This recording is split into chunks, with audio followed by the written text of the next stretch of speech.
শুক্রবার ভোরে সামান্য বৃষ্টিতে বালুরঘাট রেল স্টেশনে নবনির্মিত ফলস সিলিং ভেঙে পড়ে চাঞ্চল্য ছড়িয়েছে। অমৃত ভারত প্রকল্পের আওতায় মাত্র 1 মাস আগে এই কাজ হয়েছিল। 5 কোটি 21 লক্ষ টাকা বরাদ্দের এই প্রকল্পের মান নিয়ে প্রশ্ন তুলে সরব হয়েছেন রেল যাত্রী কল্যাণ সমিতি ও তৃণমূল কংগ্রেস। সমিতির দাবি, নিম্নমানের প্লাস্টিক এবং রঙের কারসাজিতে জনগণের টাকার অপচয় হচ্ছে। তৃণমূলের অভিযোগ, ভোটের আগে প্রচার হলেও কাজের চূড়ান্ত অনিয়ম হয়েছে। যদিও বিজেপির দাবি, কাজ এখনও অসম্পূর্ণ এবং প্রাকৃতিক দুর্যোগের কারণেই এই দুর্ঘটনা।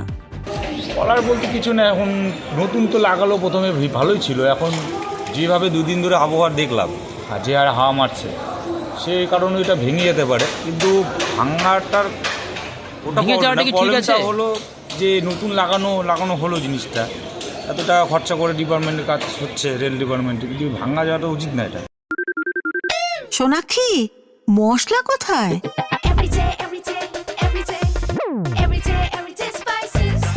এভরিডে মশলা, দেশের স্বাদ।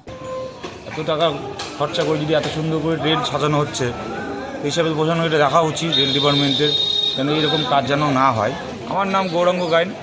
এখন কি কারণে যে ভেঙে গেছে, কাজের গাফিলতি না এখন কি কারণে যে ভেঙে গেছে সেটা তো আমরা বলতে পারছি না। সকালে এসে আমরাও দেখলাম যে এরকম খোলা আছে। ঝড় একটা হয়েছে। হ্যাঁ, ঝড় তো হয়েছে রাতে। এখন হাওয়ার জন্য ভেঙেছে না কাজে কোনো গাফিলতির জন্য কী হয়েছে সেটা তো বলতে পারছি না। দুর্নীতি কি হয়েছে মনে করছেন? দুর্নীতি আমি কি করে বলবো দাদা, আমি একজন সাধারণ টোটো চালক, আমি তো সেটা বলতে পারবো না। নতুনভাবে তৈরি হচ্ছে, তার আগে এরকম করে এটা ভেঙে পড়লো। হ্যাঁ, সে তো ঠিকই, কিন্তু মনে হয় কাজের গাফিলতি হয়েছে। কি চাইবেন এখন? যাতে ঠিকঠাকভাবে কাজ হয়, যাতে এরকম পরিস্থিতি আর দ্বিতীয়বার না দেখা যায়। কি নাম আপনার? আমার নাম অমিত সরকার।